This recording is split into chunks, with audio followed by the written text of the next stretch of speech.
Assalamualaikum warahmatullahi wabarakatuh. Perkenalkan, saya Husnudiana. Saat ini mengajar IPA di SMP Negeri 1 Atap 2 Armen, Kabupaten Lombok Timur, Provinsi Nusa Tenggara Barat. Pembelajaran jarak jauh di masa pandemi COVID-19 memberikan saya kesempatan untuk belajar bagaimana menjadi guru yang benar, memperbaiki miskonsepsi, dan memaknai belajar sebagai proses yang memerdekakan. Sebagai seorang guru, saya ingin sekali melakukan yang terbaik yang bisa saya lakukan untuk murid-murid saya. Saya ingin murid-murid saya bisa melepaskan kecanduannya bermain game online dan tidak melalaikan tugas-tugasnya. Tidak ada lagi murid yang saya jumpai matanya masih merah di pagi hari karena baru tidur jam 4 subuh akibat keasikan berselancar di media sosial atau lagi-lagi karena game online. Mengembalikan lagi kecintaan murid terhadap buku, membaca buku, menelaahnya, dan terlibat dalam proyek bersama yang membuat mereka belajar akan arti tanggung jawab, kepercayaan diri, dan kreativitas tanpa batas. Pemberlakuan kembali pembelajaran tatap muka seperti sebuah angin segar. Ini adalah kesempatan dan juga tantangan baru untuk mengatasi learning loss pasca pembelajaran jarak jauh. Untuk itulah saya kemudian merancang pembelajaran melalui proses 5M, yaitu memanusiakan hubungan, memahami konsep, membangun keberlanjutan, memilih tantangan, dan memberdayakan konteks. Proses ini memberikan kesempatan bagi semua murid untuk mengembangkan kompetensinya sesuai dengan profil belajar, bakat, dan minatnya. Dari sinilah lahir ide untuk melaksanakan pembelajaran berdiferensiasi berbasis proyek. Pada pembelajaran berdiferensiasi berbasis proyek, murid mengembangkan kompetensinya pada materi perkembangbiakan tumbuhan dan hewan. Murid-murid secara berkelompok membuat poster dan video. Pada pembuatan video teknologi perkembangbiakan hewan dan tumbuhan, murid-murid berperan sesuai dengan minat dan bakatnya. Ada yang berperan sebagai kameramen, penulis naskah, narator, dan editor. Media yang digunakan pun bisa sangat beragam.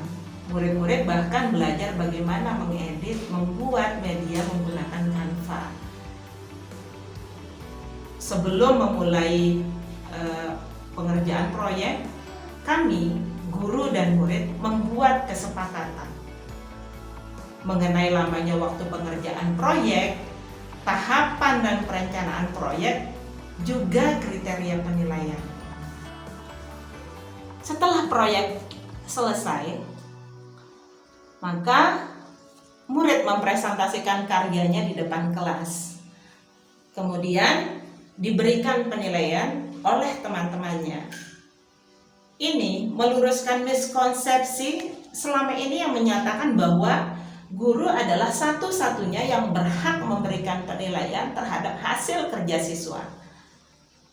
Kegiatan ini memberikan kesempatan bagi semua murid untuk saling belajar dan menginspirasi. Murid juga belajar berkomunikasi secara asertif, yaitu menyampaikan pesan secara benar dan tegas, dengan pilihan diksi yang tentu saja tidak menyakiti. Setelah sesi presentasi, guru memberikan kuis melalui aplikasi Quizizz yang terasa seperti rekreasi karena selalu membuat murid antusias. Memberikan kuis melalui Quizizz rupanya dapat lebih membuat murid mau membaca soal dengan seksama dibandingkan melalui Google Form. Kata mereka, ini seperti bermain game.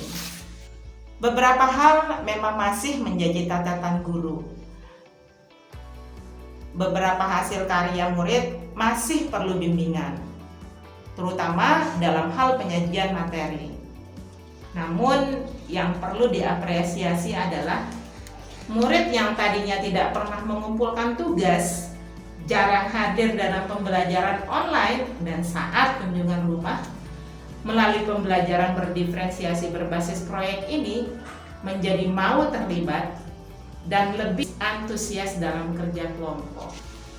Sebagai tindak lanjut, guru dan murid bersepakat untuk mendokumentasikan hasil-hasil karya murid dalam bentuk portofolio. Saya berharap di setiap akhir semester ada sebuah buku yang memuat perjalanan pembelajaran murid dan hasil-hasil karya terbaik mereka. Saya berharap ini dapat menjadi sarana untuk menumbuhkan motivasi intrinsik pada murid, sehingga mereka tidak lagi merasakan belajar sebagai sebuah keterpaksaan, melainkan sebuah kebutuhan.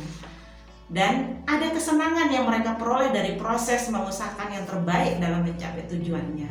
Sekiranya itu dulu yang bisa saya sampaikan. Semoga bermanfaat dan terima kasih sudah mendengarkan kisah kami.